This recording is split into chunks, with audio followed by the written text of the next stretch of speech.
Hello मेरे प्यारे दोस्तों, कैसे हो आप सभी। आई होप कि आप सभी बहुत बढ़िया होंगे। पढ़ाई भी आपकी बहुत शानदार चल रही होगी।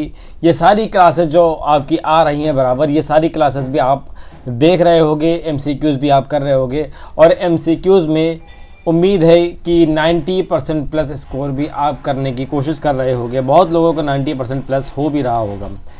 साथियों, बराबर ये सारी क्लासेस जो एनसीईआरटी की क्लासेस आ रही हैं आपके यूट्यूब चैनल पे यानी समयपत पीएसएस एकेडमी में, इसको बिल्कुल करते रहिएगा।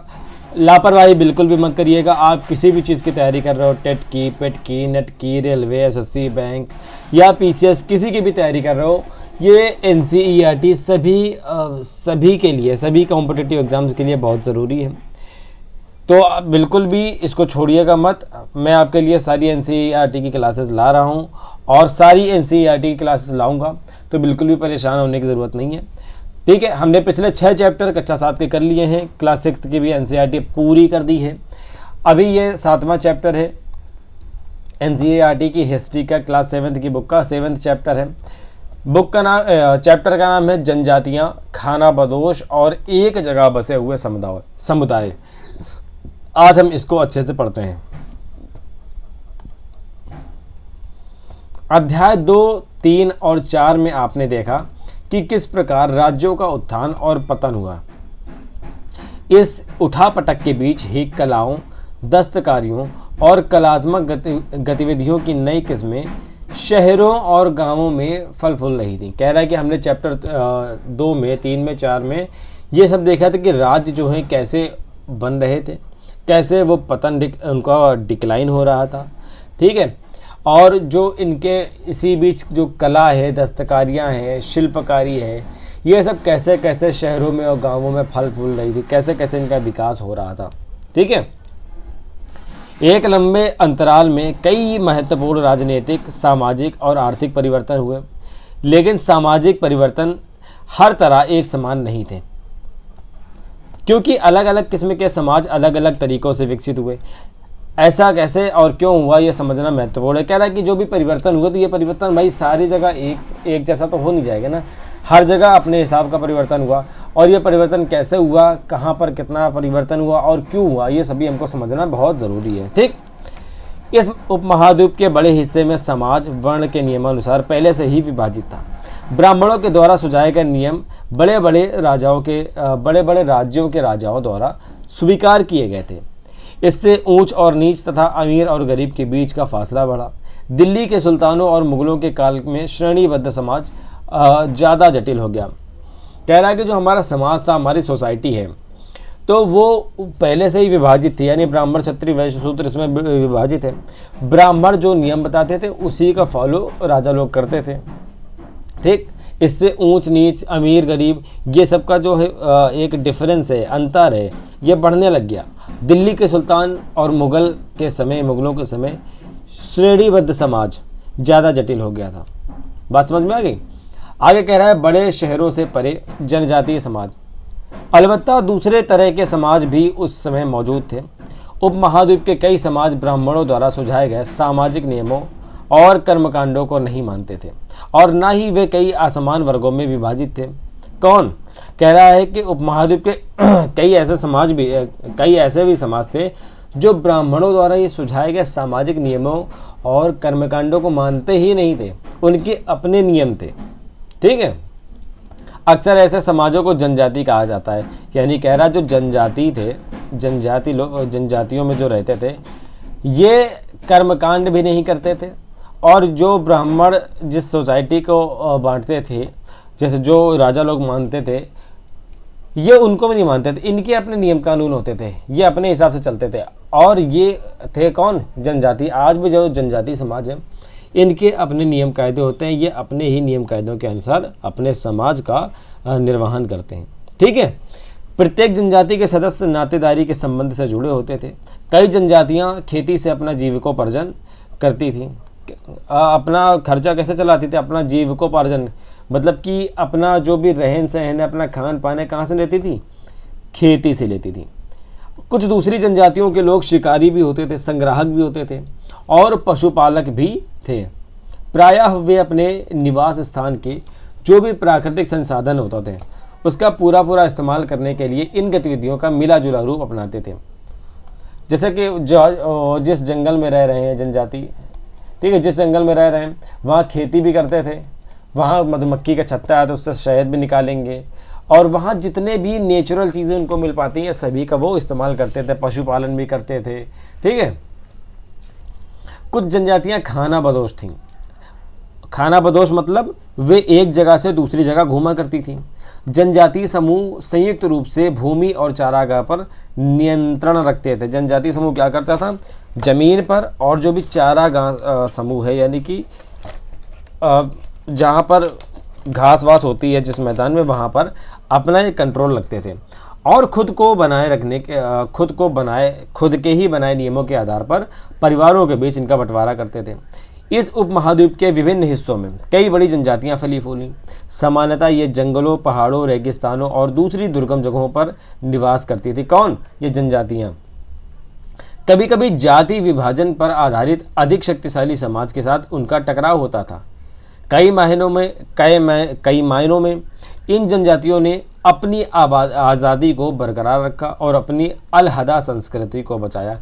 कह रहा है कि जो ये जनजातियां हैं ये भारत के कई जगह पर फली फूली, भारत के कई जगह पर इन्होंने अपना अस्तित्व बरकरार किया।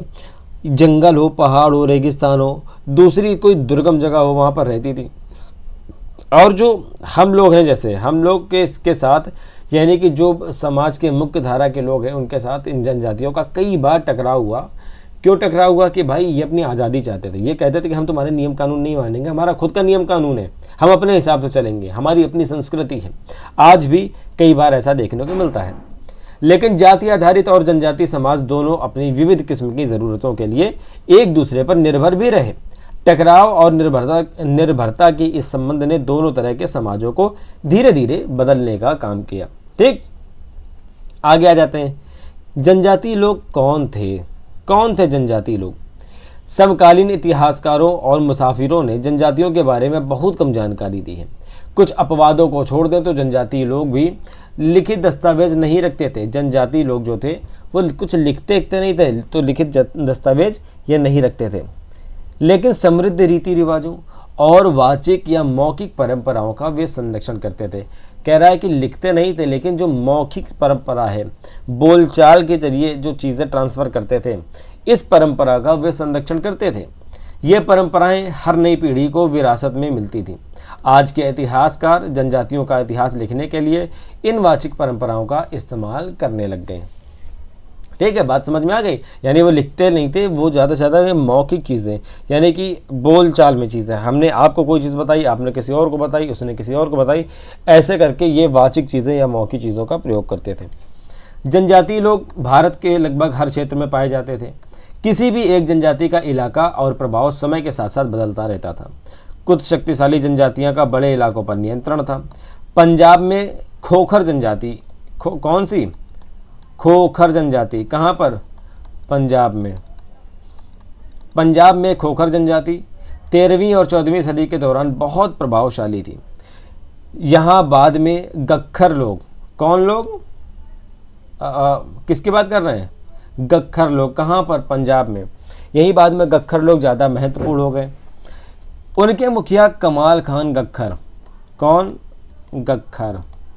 उसके मुखिया कौन? कमाल खान गख्खर को बादशाह अकबर ने मनसबदार बनाया था। मुल्तान और सिंध में मुगलों द्वारा अधीन कर लिए जाने से पहले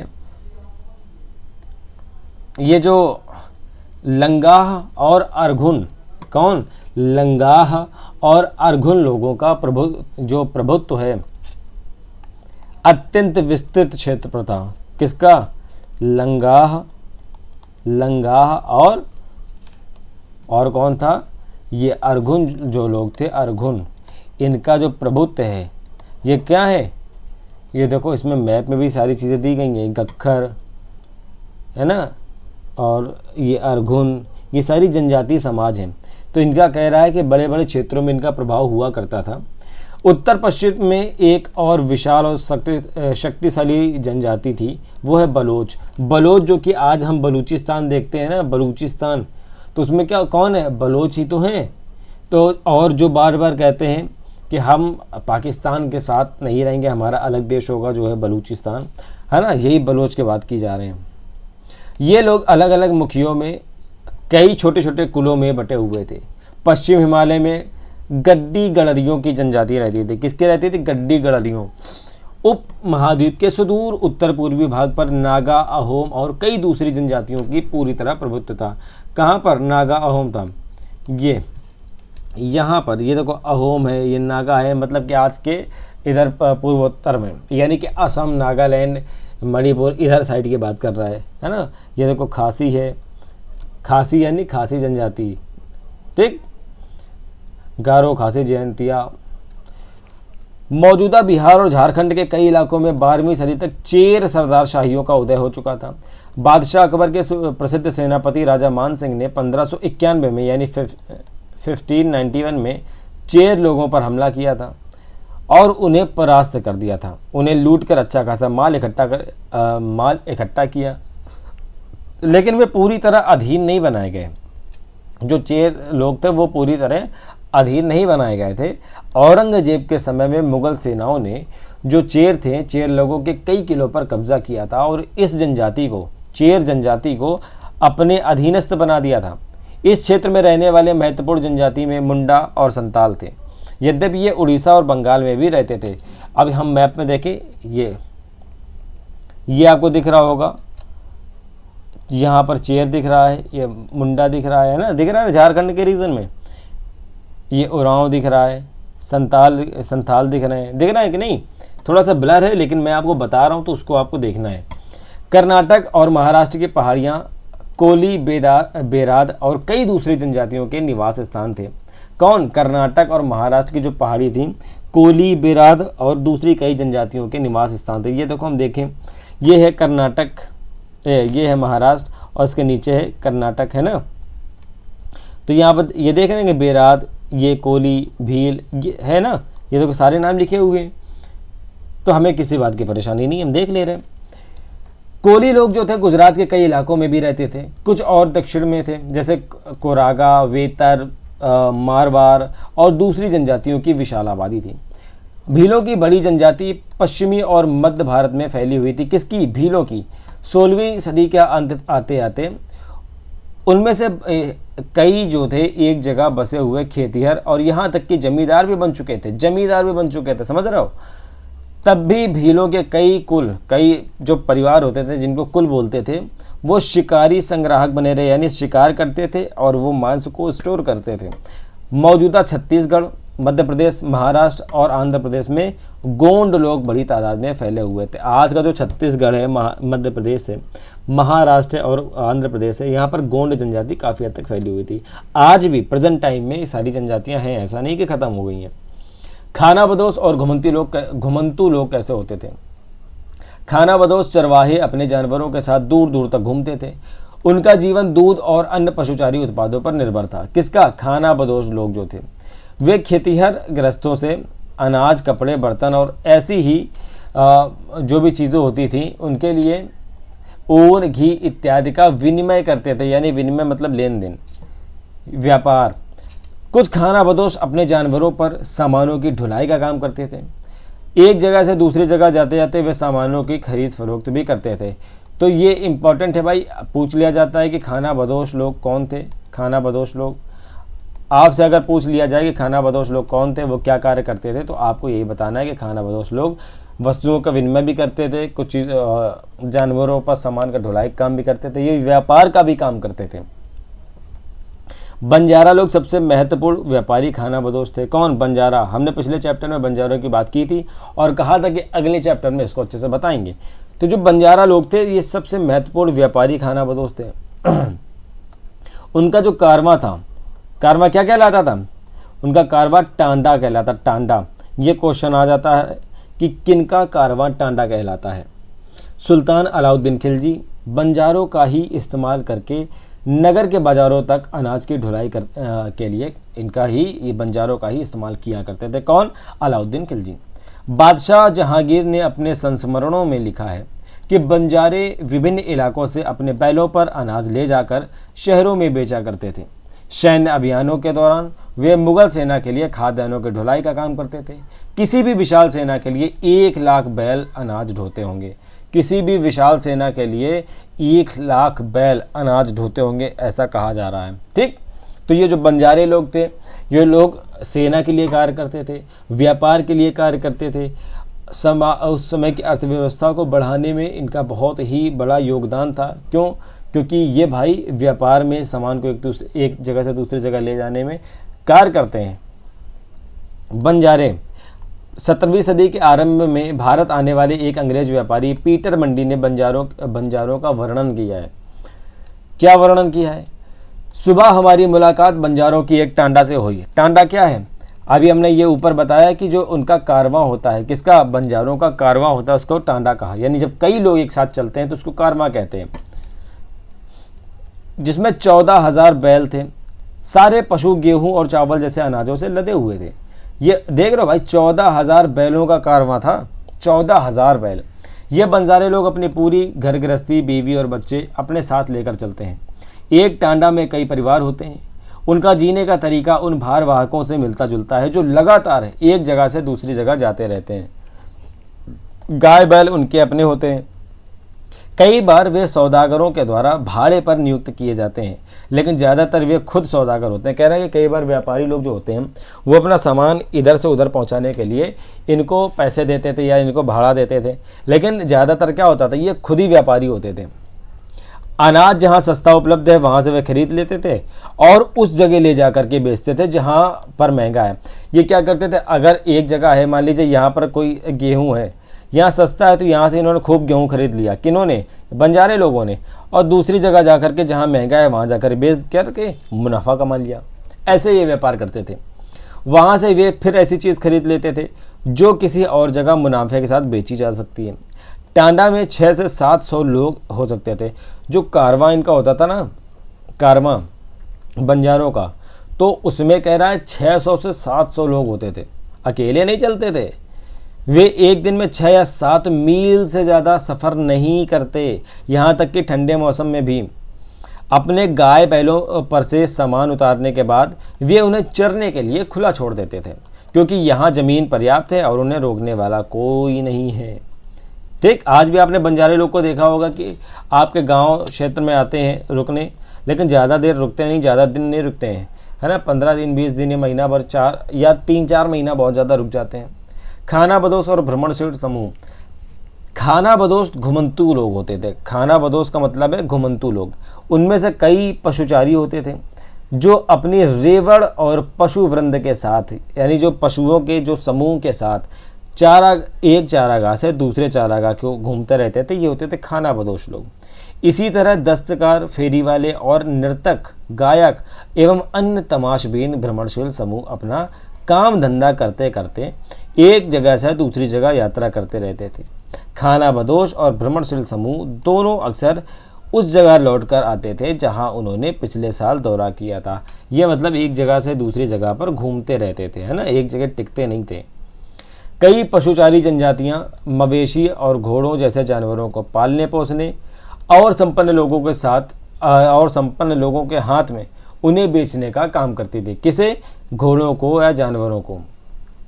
छोटे मोटे फेरी वालों की विभिन्न जातियां भी एक गांव से दूसरे गांव में भ्रमण करती थी, जैसे आज भी करती हैं।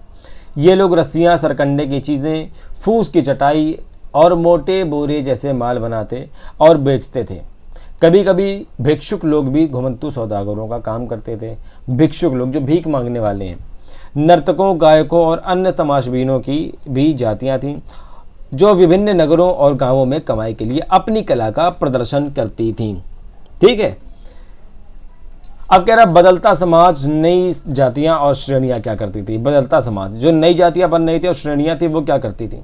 जैसे जैसे अर्थव्यवस्था और समाज की ज़रूरतें बढ़ती गईं, नए हुनर वाले लोगों की आवश्यकता पड़ी। वर्णों के भीतर छोटी छोटी जातियां उभरने लगीं। उदाहरण के लिए ब्राह्मणों के बीच में जो नई जातियां अब सामने आने लग गई धीरे धीरे करके। ठीक, ब्राह्मणों के बीच में नई जातियां क्या हुई, सामने आने लग गईं। दूसरी ओर कई जनजातियों और सामाजिक समूहों को जाति विभाजित समाज में शामिल कर लिया गया। कई जनजातियां भी धीरे धीरे क्या हुई, ये जाति विभाजित समाज, अभी तक क्या था, ये जनजातियां कहती थी कि हम आपका जाति विभाजित समाज को नहीं मानेंगे, हमारा खुद का सिस्टम है। लेकिन धीरे धीरे जब समय बदलता गया तो ये प्रभावित होती गई जाति विभाजित समाज से, और ये भी जाति विभाजित समाज यानी कि आज हमारा समाज जैसा है इसमें ये भी शामिल होती गई, और ये भी अपनी जाति विभाजित समाज को बांटती गई। ठीक है, मतलब ये भी जाति विभाजित समाज का हिस्सा होती गई और उन्हें जातियों का दर्जा मिलने लग गया। विशेषज्ञता प्राप्त जो शिल्पी थे, ऐसे जो जनजाति थे जो उनके पास विशेषज्ञता था किसी कार्य को लेकर, जैसे कोई सुनार था, कोई लोहार था, बढ़ई और राजमिस्त्री को भी ब्राह्मणों द्वारा जातियों के रूप में मान्यता दे दी गई। वर्ण की बजाय अब जाति समाज के संगठन का आधार बनने लगी। अभी तक क्या था, ब्राह्मण, क्षत्रिय, वैश्य, शूद्रीय वर्ण थे, लेकिन अब धीरे धीरे जातियां बनने लग गई। जातियां पर विचार विमर्श। वर्तमान तमिलनाडु के तिरुचिरापल्ली तालुक यानी जिला में स्थित उय्याकोंडन उदययार के 12वीं शताब्दी के अभिलेखों में ब्राह्मणों की एक सभा के विचार विमर्श का वर्णन मिलता है, जिसके बारे में अध्याय 2 में हमने पढ़ा है। वे रथकारों, जिसका शाब्दिक अर्थ है रथ बनाने वाले, रथकारों की सामाजिक स्थिति पर विचार विमर्श कर रहे थे। उन्होंने इस जाति के कामकाज तय कर दिए। ठीक है, किसने? ब्राह्मणों की एक सभा ने किसके कामकाज तय कर दिए? जो कि रथ बनाने वाले हैं, जिसमें वास्तुकला, रथों और गाड़ियों का निर्माण, मंदिर का द्वार बनाना, मूर्तियां स्थापित करना, बलि के लिए लकड़ियों से बने साज सामान तैयार करना, मंडप बनाना और राजा के लिए जेवर बनाना शामिल थे। इस तरह से ब्राह्मणों ने क्या किया, इनके जाति के काम काज तय कर दिया है कि कौन कौन सा कार्य करेगा। ठीक है, क्लासिफिकेशन कर दिया। 11वीं और 12वीं सदी तक आते आते क्षत्रियों के बीच नए राजपूत गोत्रों की ताकत में काफ़ी इजाफा हुआ। किसके? क्षत्रियों के बीच में।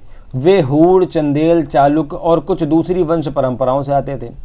इनमें से कुछ पहले जनजातियों में आते थे और बाद में कई कुल राजपूत मान लिए गए। कुछ तो ऐसे थे, कह रहा पहले जनजाति में थे, जनजातियों का हिस्सा थे, लेकिन बाद में इनको भी राजपूत मान लिया गया। धीरे धीरे उन्होंने पुराने शासकों की जगह ले ली, विशेषतः कृषि वाले क्षेत्रों में। यहाँ कई तरीके के परिवर्तन हो रहे थे और शासकों ने शक्तिशाली राज्यों का निर्माण में अपनी संपदा का इस्तेमाल किया। कह रहा है कि जो 11वीं और 12वीं सदी में धीरे धीरे क्या हुआ कि जो क्षत्रियों के बीच नए नए राजपूत आते गए, नए नए राजपूत गोत्र आते गए, हूड़, चंदेल, चालुक्य, ये कुछ और ऐसे ही कुछ दूसरी वंश परंपराओं से आने वाले लोग भी धीरे धीरे राजपूतों की श्रेणी में आते गए। कुछ जनजातियां भी ऐसी थी जो कि आगे चलकर राजपूतों की श्रेणी में आ गई। ठीक है, शासकों के रूप में राजपूत गोत्रों के उदय के उदाहरण का जनजातीय लोगों ने अनुसरण करना शुरू कर दिया। धीरे धीरे ब्राह्मणों के समर्थन से कई जनजातियां जाति व्यवस्था का हिस्सा बन गईं, लेकिन केवल प्रमुख जनजातीय परिवार ही शासक वर्ग में शामिल हो पाए। कह रहा है कि धीरे धीरे ब्राह्मणों का जैसे जैसे समर्थन बढ़ता गया तो कई जनजातियों ने जाति व्यवस्था का समर्थन करना शुरू कर दिया, इनके हिस्सा बन गई, लेकिन कुछ प्रमुख जनजातीय परिवार ही शासक वर्ग में शामिल हो पाई, एडमिनिस्ट्रेशन में, प्रशासन में, शासन में इसमें शामिल हो पाई। उनकी बहुसंख्यक आबादी समाज की छोटी जातियों में ही जगह बना पाई। दूसरी तरफ पंजाब, सिंध और उत्तर पश्चिमी सरहद की जो प्रभुत्वशाली जनजातियां थीं, उन्होंने काफ़ी पहले इस्लाम को अपना लिया था। उन्होंने इस्लाम ग्रहण कर लिया था। किसने? जो कि पंजाब में और सिंध में थी और उत्तर पश्चिम की सीमाओं में जो रहती थी ना जनजाति, उन्होंने इस्लाम ग्रहण कर लिया था। वे जाति व्यवस्था को नकारते थे, वो कहते थे हम जाति व्यवस्था नहीं मानेंगे, और चूँकि इस्लाम में जाति व्यवस्था का कॉन्सेप्ट ही नहीं है तो उन्होंने कहा इस्लाम को मानेंगे। हालांकि भारत में जो इस्लाम है, भारत के इस्लाम में भी जातियाँ हैं। सनातनी हिंदू धर्म के द्वारा प्रस्तावित गैर बराबरी वाली सामाजिक व्यवस्था इन इलाकों में बड़े पैमाने पर स्वीकार नहीं की गई। राज्यों की उत्पत्ति जनजातीय लोगों के बीच हुए सामाजिक बदलाव से गहराई से संबंधित है। हमारे इतिहास के इस महत्वपूर्ण हिस्से के 2 उदाहरण नीचे दिए गए हैं। कौन से उदाहरण नीचे दिए गए हैं? नज़दीक से एक नज़र डालते हैं। गोंडों के बारे में बात करी, गोंड जनजाति के बारे में बात करी गई है। ये महिला देख रहे हैं, महिला, ये गोंड महिला हैं। ठीक है, और ये इनका ये वेशभूषा जो है इनके पारंपरिक वेशभूषा है जो कि गोंड जनजाति में प्रचलित है। गोंड लोग गोंडवाना नाम के विशाल वन प्रदेश में रहते थे। कहाँ रहते थे? गोंडवाना में रहते थे। कौन? ये गोंड। वे स्थानांतरित खेती अर्थात जगह स्थानांतरित खेती करते थे। स्थानांतरित खेती का मतलब जगह बदल बदल कर खेती करते थे। स्थानांतरित खेती मतलब किसी वन प्रांत के जो पेड़ हैं और झाड़ियाँ हैं उसको पहले काटा जाता है और फिर जलाया जाता है। मान लीजिए कि ये आपका कोई एरिया है, यहाँ पर बड़े बड़े पेड़ हैं, बड़ा जंगल है कोई, तो यहाँ के सारे पेड़ काट दिए जाएंगे। ठीक है, छोटी छोटी जो झाड़ियाँ होंगी और पेड़ कटने के बाद जितनी चीज़ होंगी उन सबको जला दिया जाएगा। उसकी जो राख बचेगी उस राख में फसल बो दी जाती है। और ये जब ज़मीन पर अपनी अब कह रहा है कि जब बार बार बोने पर जब इसकी उर्वरता खत्म हो जाती है तब इसको ऐसे ही छोड़ दिया जाएगा और इस तरह, और दूसरा टुकड़ा फिर इसी तरह साफ किया जाएगा। ठीक, ऐसे करके स्थानांतरित खेती होती है। पहले पेड़ काटे, झाड़ियाँ जलाई, खेती करी, उर्वरता जब खत्म हो गई यानी जब बंजर होने लगा ज़मीन तो वो दूसरी जगह गए, वहाँ के पेड़ काटे, वहाँ की झाड़ी जलाई, ऐसे करके।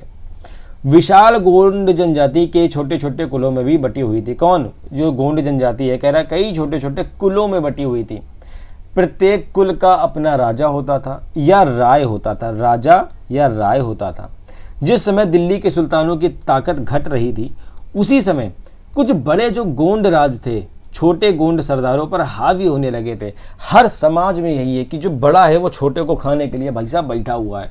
तो यहाँ पर भी यही हुआ कि जो जनजाति है जो कि एक आदर्श समाज की स्थापना करते हैं, जो कि आदर्श समाज की तस्वीर प्रस्तुत करते हैं, ये भी इनके समाज में भी क्या हुआ, जो बड़े गोंड राज्य थे छोटे गोंड सरदारों पर हावी होने लगे।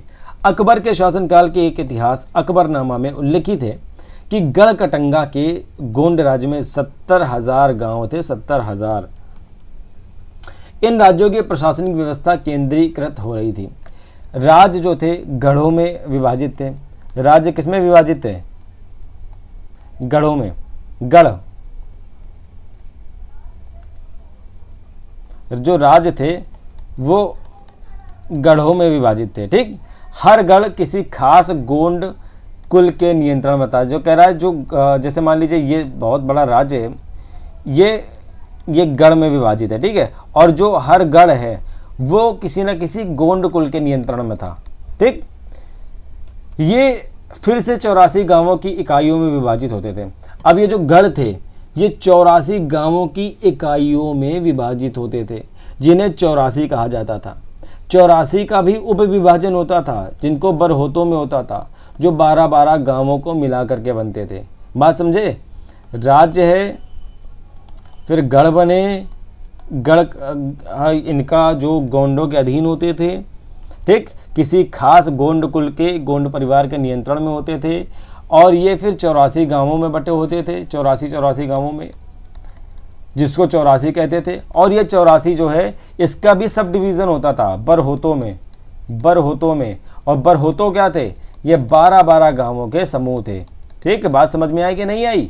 12-12 गांवों का समूह था। बड़े राज्यों के उदय ने गोंड समाज के चरित्र को बदल डाला।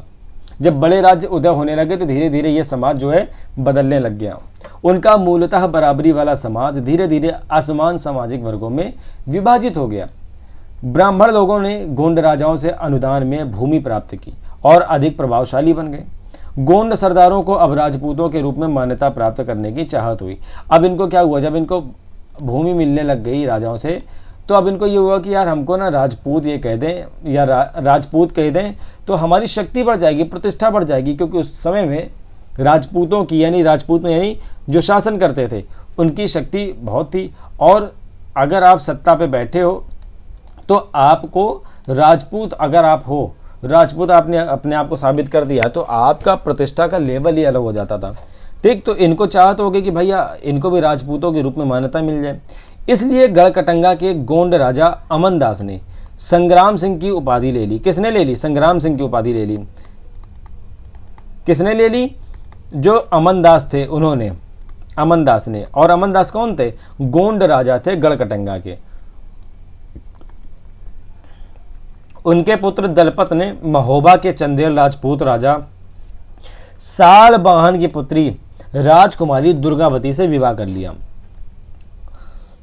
दलपत की मृत्यु कम उम्र में ही हो गई थी। रानी दुर्गावती बहुत योग्य थी और उसने अपने 5 साल के पुत्र वीर नारायण के नाम पर शासन करना शुरू कर दिया था। किसने? जो दुर्गावती हैं। उसके समय में राज्य का और भी अधिक विस्तार होने लग गया। रानी दुर्गावती की जब आई शासन पर बैठती हैं तो बहुत ही योग्य शासिका थी। अपने पुत्र के नाम पर उन्होंने शासन किया, शासन का विस्तार भी किया। 1565 में यानी 1565 में आसिफ खान के नेतृत्व में मुगल सेनाओं ने गढ़कटंगा पर हमला कर दिया। रानी दुर्गावती ने इसका जमकर सामना किया लेकिन हार गई। और जब हार गई तो अब मुगलों ने कहा कि समर्पण कर दो, सरेंडर कर दो। तो उन्होंने कहा भाई साहब सरेंडर तो नहीं करेंगे। तो उन्होंने समर्पण करने के बजाय मर जाना बेहतर समझा। इतनी बहादुर थी। उसका पुत्र जो ये वीर नारायण था वो भी तुरंत उसके इनके बाद रानी दुर्गावती के बाद ये भी लड़ते लड़ते ये भी मार दिए गए। लेकिन इन्होंने मुगलों के सामने सरेंडर नहीं किया। गढ़कटंगा जो था एक समृद्ध राज था। इसने हाथियों को पकड़ने और दूसरे राज्यों में उसका निर्यात करने के व्यापार में अच्छा खासा धन कमाया था। ये क्या करते थे? हाथी पकड़ते थे, दूसरे राज्यों को ये बेचते थे। तो इससे इनको बहुत अच्छा खासा पैसा मिलता था। ठीक है, इनका व्यापार बढ़िया चलता था। जब मुगलों ने गोंडों को हरा दिया तो उन्होंने लूट में बेशकीमती सिक्के और हाथी बहुत ज़्यादा हथियार लिए। किसने? मुगलों ने। क्यों हथियार लिए? क्योंकि भाई उस राज्य में थे, गोंडों के राज्य में। उन्होंने राज्य का एक भाग अपने कब्जे में ले लिया और शेष भाग जो था, जो बचा, वो वीर नारायण, क्योंकि वीर नारायण भी मार दिए गए ना युद्ध भूमि में, तो वीर नारायण के चाचा जो थे चंदर शाह, इनको दे दिया छोटा सा हिस्सा। एक बड़ा हिस्सा था, बाकी कब्जा कर लिया। अब जो छोटा सा हिस्सा था इनके चाचा को बुलाया, दे दिया। ठीक। गढ़कटंगा के पतन के बावजूद गोंड राज कुछ समय तक चलता रहा, लेकिन वे काफ़ी कमज़ोर हो गए थे क्योंकि भाई ज़्यादातर चीज़ों पर तो मुगलों ने कब्जा कर लिया था। अब उनके पास बचा ही क्या था। और बाद में अधिक शक्तिशाली जो बुंदेल और मराठा आए, मराठों ने उनके खिलाफ संघर्ष कह रहा है कि गोंड राज कमज़ोर हो गया। और बाद में जो अधिक शक्तिशाली बुंदेले और मराठे आए, इनके खिलाफ उनके संघर्ष भी असफल रहे, सफल नहीं हो सके, है ना। तो ऐसे करके धीरे धीरे ये जो गोंड साम्राज्य था इसका पतन होना शुरू हो गया। आगे हम बात करते हैं अहोम साम्राज्य की। अहोम साम्राज्य यानी कि आज का जो हम देखते हैं इधर नॉर्थ ईस्ट का जो पार्ट है, इधर असम से लेकर के अरुणाचल प्रदेश, नागालैंड, मणिपुर, मिजोरम, त्रिपुरा, ये सब जितना भी है। अहोम लोग मौजूदा म्यांमार से आकर के 13वीं सदी में ब्रह्मपुत्र घाटी में आकर बस गए थे। ये कहाँ आए थे अहोम? इधर जो इधर बगल में मान लो ये नॉर्थ ईस्ट है, ठीक, ये भारत है, ये नॉर्थ ईस्ट है, और यहाँ पर म्यांमार है उसके बगल में। यहाँ से 13वीं सदी में ये भारत आए थे। ब्रह्मपुत्र नदी यहीं पर असम के पास बहती है। असम के पास क्या? अरुणाचल प्रदेश से होते हुए, ठीक है। तो इसी के किनारे किनारे ये बस गए थे। उन्होंने भुइयाँ यानी कि भूस्वामी लोगों की पुरानी राजनीतिक व्यवस्था का दमन करके नए राज्य की स्थापना करी थी। किसकी? अहोम लोग जो थे, तो उन्होंने भूस्वामी लोगों को, जिनको भुइयाँ कहते थे, उनकी जो पुरानी राजनीतिक व्यवस्था थी उसको हटा दिया था और एक नए राज्य की स्थापना करी थी। 16वीं सदी के दौरान उन्होंने चुटियों यानी 1523 और कोच हाजों के राज्यों को अपने राज्यों में मिला लिया था। किसने मिला लिया था? अहोमों ने मिला लिया था। ठीक। क्या किया था इन्होंने? 1581 में, ये चीज़ याद रखना, एग्जाम में पूछा जाता है भैया क्या इसको। और इस बार ये भी 2026 में जो 25 जून को यूजीसी नेट का पेपर हुआ हिस्ट्री का, उसमें अहोमों से रिलेटेड क्वेश्चन आया था यहीं से, कक्षा 7 की पुस्तक से, चैप्टर नंबर 7 से। चैप्टर नंबर 2 से भी आया था कि कौन से शासक ने दंतित हिरण्यगर्भ नाम का अनुष्ठान कराया, और चैप्टर नंबर 7 से भी कराया था कि इनके अहोमों का स्टेटमेंट आया था। जिसने पढ़ा होगा उसने कर लिया होगा। तो 1581 में कोच हाजों पर कब्जा कर लिया था, और चुटियों का 1500 माफ़ कीजिए, और चुटियों का कब किया था? 1523 में। कब? 1523 में। ठीक। ये देख रहे हो, ये पूरा जितना एरिया है ये क्या है, यही अहोम साम्राज्य है। ये है चुटिया, ठीक, चुटिया। ये है नागा जनजाति का एरिया, दिख रहा है, गारो, खासी, जयंतिया, अहोम, दिख रहा है कि नहीं दिख रहा है। तो यही एरिया था। उन्होंने कई अन्य जनजातियों को भी अपने अधीन कर लिया। अहोमों ने एक बड़ा राज्य बनवाया था और इसके लिए 1530 के दशक में ही, इतने वर्षों पहले, आग्नेय अस्त्रों का भी इस्तेमाल कर लिया था। इन्होंने आग्नेय अस्त्रों का भी, जिसको आजकल हम मिसाइल कहते हैं ना, मिसाइल टाइप, तो वैसी ही इन्होंने टेक्नोलॉजी उसमें ईजाद कर ली थी। 1660 तक आते आते वे उच्च स्तरीय बारूद और तोपों के निर्माण करने में सक्षम हो गए थे। कौन? अहोम। बात समझ में आई? लेकिन अहोम लोगों को दक्षिण पश्चिम से कई आक्रमणों का सामना करना पड़ा। जो कह रहा अहोम लोग थे उनको दक्षिण पश्चिम से, दक्षिण पश्चिम यानी, मैं थोड़ा सा यहाँ पर साफ कर दूँ ताकि आपको समझ में आए। कह रहा कि अहोम साम्राज्य, आपने अभी देखा, हमने अहोम साम्राज्य आपको बताया, ठीक है, ओके, ठीक, ये अहोम साम्राज्य रहा। और लेकिन कह रहा कि इनको इधर से, भाई ये साउथ है और ये पश्चिम है और ये रहा दक्षिण पश्चिम, तो इधर से इनको ठीक ठाक हमले देखने को मिले बार बार। 1662 में मीर जुमला के नेतृत्व में मुगलों ने अहोम राज्य पर हमला कर दिया। मीर जुमला का नेतृत्व में मुगलों ने क्या किया? अहोम राज्य पर हमला किया, इसको कब्जा करने की कोशिश करी। बहादुरी से सामना करने के बावजूद भी अहोम लोगों की हार हो गई, पराजय हो गई। लेकिन उस क्षेत्र पर मुगलों का डायरेक्ट नियंत्रण ज़्यादा समय तक बना नहीं रहा। भाई शुरू से ही हमारे जो नॉर्थ ईस्ट के लोग रहे या जनजातियां जो भी हैं, वो स्वतंत्रता के लिए कार्य करती रही, स्वतंत्रता के लिए अपने आप को झोंकती रही हैं। वो किसी के गुलाम रहना पसंद नहीं करती। और ये चीज़ बहुत अच्छी बात भी है, हमारा ये भारत का स्वभाव है कि गुलाम रहना ज़्यादा दिन तक पसंद नहीं करता। अगर किसी ने गलती से या लाख कोशिशों के बाद बना भी लिया गुलाम, तो ये समझिए कि वो ज़्यादा दिन टिक नहीं पाएगा, वो ज़्यादा दिन कर नहीं पाएगा, ठीक। अहोम राज्य बेगार पर निर्भर था। राज्य के लिए जिन लोगों से जबरन काम लिया जाता था वे पाइक कहलाते थे। अब क्वेश्चन आएगा आपका कि पाइक कौन है, जरा बताइए, पाइक कौन है? पाइक यानी कि जो जिनसे जबरदस्ती काम लिया जाता था, ऐसे लोगों को पाइक बोलते थे।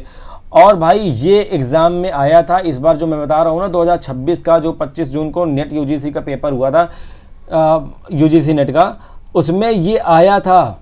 कक्षा 7 की पुस्तक हिस्ट्री की, और उसमें चैप्टर नंबर 7 से डायरेक्ट क्वेश्चन बना हुआ है। ये बोला गया था पाइक कौन है, अहोम साम्राज्य के बारे में आया था कि अहोम साम्राज्य में ये शब्द दिए थे, पूछा था ये इसका मतलब क्या है। जिसने पढ़ा था NCERT पढ़ा था कक्षा 7 की, वो मार ले गया सही। अहोम राज्य में एक जनगणना की गई थी। प्रत्येक गांव को अपनी बारी आने पर निश्चित संख्या में पाइक भेजने होते थे। जब जिस गांव का नंबर आता था उस गांव को पाइक भेजने होते थे। पाइक यानी कि जिनसे ज़बरदस्ती काम लिया जा सके। इसके लिए जनगणना के बाद सघन आबादी वाले इलाकों में से कम आबादी वाले इलाकों में लोगों को भेजा जाता था, स्थानांतरित किया गया था। इस प्रकार अहोम कुल टूट गए। ऐसे धीरे धीरे जो अहोम कुल हुआ करते थे वो टूटने लग गए। 17वीं शताब्दी का पूर्वार्ध पूरा होते होते प्रशासन अच्छा खासा केंद्रीकृत हो चुका था। लगभग सभी वयस्क यानी जवान पुरुष युद्ध के दौरान सेना में अपनी सेवाएं प्रदान करते थे। दूसरे समय में वे बांध, सिंचाई व्यवस्था इत्यादि के निर्माण या अन्य सार्वजनिक कार्यों में जुटे रहते थे। अहोम लोग चावल की खेती के नए तरीके भी अमल में लाए थे, यानी ये युद्ध करने लगे थे, युद्ध में पार्टिसिपेट करने लगे थे। अब फिर धीरे धीरे बांध, सिंचाई व्यवस्था इत्यादि का निर्माण होने लगा था, सार्वजनिक कार्य होने लग गए थे, चावल की खेती भी नए तरीके से करने लग गए थे। अहोम साम्राज्य जो अहोम समाज था कुल में विभाजित था, जिन्हें कहते थे खेल। ये खेल भी रखा गया था। खेल एक शब्द था पाइक। मेरी नहीं मान रहे हो तो भाई किसी से पूछ लो जिसने इस बार का एग्जाम दिया, ये आया था। खेल क्या है? खेल यानी जो अहोम साम्राज्य था ये कुलों में विभाजित था, ठीक, और इन्हीं को कहा गया खेल। खेल यानी अहोम साम्राज्य जो कुलों में विभाजित था, इसको क्या कहा गया? खेल कहा गया। This is important, very important for your exam. वहाँ दस्तकारों की बहुत कम जातियाँ थीं, इसलिए अहोम क्षेत्र में जो दस्तकार थे वो निकटवर्ती क्षेत्रों से आए थे। एक खेल के नियंत्रण में प्रायः कई गांव होते थे। खेल के नियंत्रण में यानी एक जो कुल थे, कुलों में विभाजित था अहोम साम्राज्य, और इन्हीं को कहते थे खेल, और इनके नियंत्रण में कई कई गांव हुआ करते थे। किसानों को अपने ग्राम समुदाय के द्वारा जमीन दी जाती थी। समुदाय की सहमति के बगैर राजा तक इसे वापस नहीं ले सकता था। कह रहा है जो फार्मर्स होते थे, किसान होते थे, उनको जो ग्राम समुदाय होता था वो जमीन देता था खेती करने के लिए, और अगर किसी किसान को ग्राम समुदाय ने जमीन दी है तो उससे राजा की भी इतनी हैसियत नहीं थी कि उस किसान से डायरेक्ट कृषि खींच ले बिना किसके, उस ग्राम समुदाय के बिना परमिशन के। शुरुआत में अहोम लोग अपने जनजातीय देवताओं की उपासना करते थे, लेकिन 17वीं सदी के पूर्वार्ध में ब्राह्मणों का प्रभाव हो गया, ब्राह्मणों का प्रभाव बढ़ गया। मंदिरों और ब्राह्मणों को राजा के द्वारा भूमि अनुदान में दी गई। मंदिरों और ब्राह्मणों को क्या हुआ, राजाओं ने भूमि अनुदान में देना शुरू कर दिया। शिव सिंह, कौन, शिव सिंह 1714 से 44, 1714 से 44 के काल में हिंदू धर्म वहाँ का प्रधान धर्म बन गया था। ठीक, अब देखो इस काल तक आते आते हिंदू धर्म वहाँ का प्रधान धर्म बन गया। इसके पहले कौन था, जनजातीय लोगों के अपने धर्म होते थे, अपने रिचुअल्स होते थे। लेकिन अहोम राजाओं ने हिंदू धर्म को अपनाने के बाद अपनी पारंपरिक आस्थाओं को पूरी तरह से छोड़ा नहीं। अहोम राजा जो कि जनजातीय समाज से आते थे, हिंदू धर्म को मान तो लिया, लेकिन कहीं ना कहीं वो जनजातियों जो अपने जनजातीय रिचुअल्स थे उसको भी फॉलो करते रहे। अहोम समाज एक अत्यंत परिष्कृत समाज था, अच्छा समाज था। परिष्कृत यानी कि एकदम स्किल्ड, या कह सकते हैं कि बेहतर समाज बनता जा रहा था। कवियों और विद्वानों को अनुदान में जमीन दी जाती थी। नाट्य कर्म को प्रोत्साहन किया जाता था। संस्कृत की महत्वपूर्ण कृतियों का स्थानीय भाषा में अनुवाद किया गया था। बुरुंजी, क्या, बुरुंजी, ठीक, बुरुंजी नाम के ऐतिहासिक कृतियों को पहले अहोम भाषा में और फिर असमिया में लिखा जाता था। बुरुंजी क्या है, ऐतिहासिक कृतियां हैं, ऐतिहासिक कृतियां हैं, बुरुंजी ऐतिहासिक कृतियां हैं। बार बार बोलिए ताकि याद हो जाए।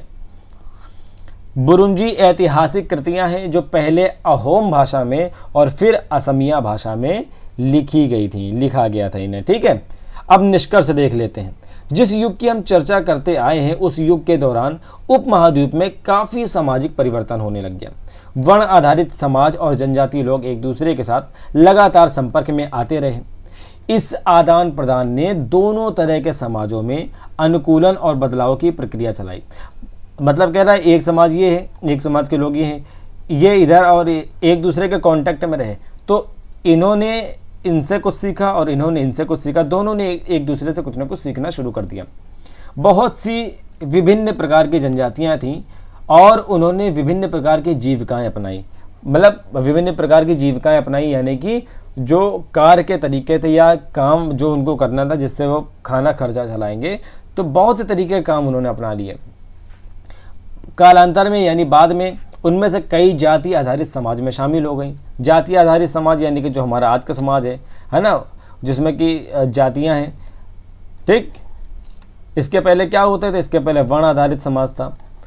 लेकिन कईयों ने जाति व्यवस्था और सनातनी हिंदू धर्म दोनों को ही नकार दिया। उन्होंने कहा कि भैया हम नहीं मानेंगे, हम जो अपनी जनजातीय सभ्यता से चले आ रहे हैं, जनजातीय संस्कृति से चले आ रहे हैं, हम उसी के अनुसार अपना जीवन यापन करेंगे। कुछ जनजातियों ने सुसंगठित प्रशासनिक व्यवस्था वाले विस्तृत राज्यों की स्थापना की। इस तरह वे राजनीतिक रूप से ताकतवर होने लग गए। इसने उन्हें बृहत्तर और अधिक जटिल राज्यों और साम्राज्यों के साथ संघर्ष की स्थिति में ला खड़ा किया। बात समझ में आ गई कि नहीं आ गई? अब अन्यत्र में बात कर लेते हैं मंगोलों की। अपने एटलस में मंगोलिया ढूंढिए। मंगोलिया आप हम बता रहे कहाँ ढूंढना है। ये तो ये भारत है, ठीक, ये भारत को देख लिया। अब यहाँ से ऊपर यहाँ पर चाइना दिखेगा और चाइना का ठीक ऊपर देखना यहाँ मंगोलिया है। ठीक है, तो ये रहा मंगोलिया, ढूंढ लिया मैप में। बस हम है ना, साथ में पढ़ेंगे। इतिहास में सबसे प्रसिद्ध पशुचारी और शिकारी संग्राहक जनजाति मंगोलों की थी। हमने मंगोल आपको पढ़ाया भी है, हालांकि मंगोलों के जब हम मुगल पढ़ा रहे थे तब हमने मंगोलों को अच्छे से पढ़ाया हुआ है। वे मध्य एशिया के घास के मैदानों यानी कि स्टेपी और थोड़ा उत्तर की ओर वे वन प्रांतों में बसे हुए थे। 1206 में चंगेज खान ने मंगोल और तुर्की जनजातियों में एकता पैदा करके उन्हें एक शक्तिशाली सैन्य बल में बदल दिया था। किसने? चंगेज खान ने। चंगेज खान कौन था? बताओ जल्दी, हमने बताया है मुगल पढ़ाते हुए। चंगेज खान यानी कि मुगलों का मातृपक्ष से, मुगल किसके वंशज थे? चंगेज खान के वंशज थे। और पितृपक्ष से यानी पिता की ओर से वो किसके वंशज थे? तैमूर के वंशज थे। भाई याद रखो ये सारी चीज़ें, हमने आपको अच्छे से पढ़ाया, एमसीक्यूज भी कराए। अपनी मृत्यु के समय 1227 में इनकी मृत्यु हो गई थी। वो एक सुविस्तृत प्रदेश का शासक था। उसके उत्तराधिकारियों ने एक विशाल साम्राज्य खड़ा किया। अलग अलग समय में उसके अंतर्गत रूस, पूर्वी यूरोप, चाइना तथा मध्य पूर्व का खासा बड़ा हिस्सा शामिल था। मंगोलों के पास सुसंगठित सैन्य एवं प्रशासनिक व्यवस्थाएं थीं। यह विभिन्न जाति और धार्मिक समूहों के समर्थन पर आधारित थी। भाई मैं आपको बताऊं कि जब मंगोल साम्राज्य की बात करें, इतना बड़ा मंगोल साम्राज्य था कि शायद उस समय मुझे तो लगता है एक जगह से दूसरी जगह, मतलब एक कोने से दूसरे कोने पहुंचते पहुंचते जीवन लग जाता होगा। जैसे इधर आप देखना चाइना का जो इधर लास्ट है, इधर उत्तर कोरिया, दक्षिण कोरिया है, इधर से लेकर के ये जहाँ तक हमारी भूमि जाती है, इधर तुर्की तक, इधर पूरा लास्ट तक। ऊपर रशिया है, रशिया का भी नीचे का पार्ट, और इधर जितना है ईरान का पूरा हिस्सा, ईरान, इराक जितना भी है, बस भारत को छोड़ दो, ठीक है, ये भारत वाला हिस्सा छोड़ दो, बाकी इधर जितना हिस्सा, ये पूरे हिस्से में कौन थे? ये मंगोल एम्पायर था। बहुत तगड़ा एम्पायर था भाई, ठीक। ये हमने आपको अच्छे से पढ़ाया है पिछले चैप्टर में। नहीं पढ़ाया तो अभी जाकर पढ़िए उसको, ठीक है। तो भाइयों अभी हमने ये चैप्टर कर दिया कंप्लीट, यानी कि चैप्टर नंबर 7 हो गया है कंप्लीट क्लास 7th का। और बाकी भी चैप्टर अगर आपने नहीं पढ़े तो प्लीज़ जाके पढ़िए। अब इसके हम लाएंगे एमसीक्यूज़ को अच्छे से सॉल्व करना और 90% प्लस स्कोर करके दिखाना, ठीक है। और ये चैप्टर अभी हमने बताया, इस चैप्टर से भी इस बार के 2026 के यूजीसी नेट में सवाल आए हैं, तो बिल्कुल भी इसको हल्के में नहीं लेना है। एनसीईआरटी को एक बार अच्छे से पढ़ लो, बार बार का टंट्रम ही खत्म कर दो, ठीक है। मिलते हैं अगले वीडियो में जिसमें हम एमसीक्यूज़ लेकर के आएंगे, उसको पढ़ना। और ये सारी एनसीईआरटी की क्लासेस आपको लेनी है, ये मस्ट है भाई, मस्ट। एक बार ले लो, फुर्सत हो जाओ। चैनल पर को सब्सक्राइब नहीं किया है तो प्लीज़ सब्सक्राइब कर लो, प्लीज़ सब्सक्राइब कर लो भाई। अच्छा लगा हो तो लाइक कर देना, कोई बात हो तो कमेंट करना, हो सके तो दोस्तों के साथ शेयर करो। इंस्टाग्राम, टेलीग्राम सब में जुड़ जाओ। समय पथ पीसेस एकेडमी के नाम से चैनल बने हुए हैं, ठीक है। चलो मिलते हैं अगले वीडियो में, तब तक आप अपना ख्याल रखना और देखते रहना समय पथ पीसेस एकेडमी, ये अपना यूट्यूब चैनल, ठीक है। Bye bye, take care.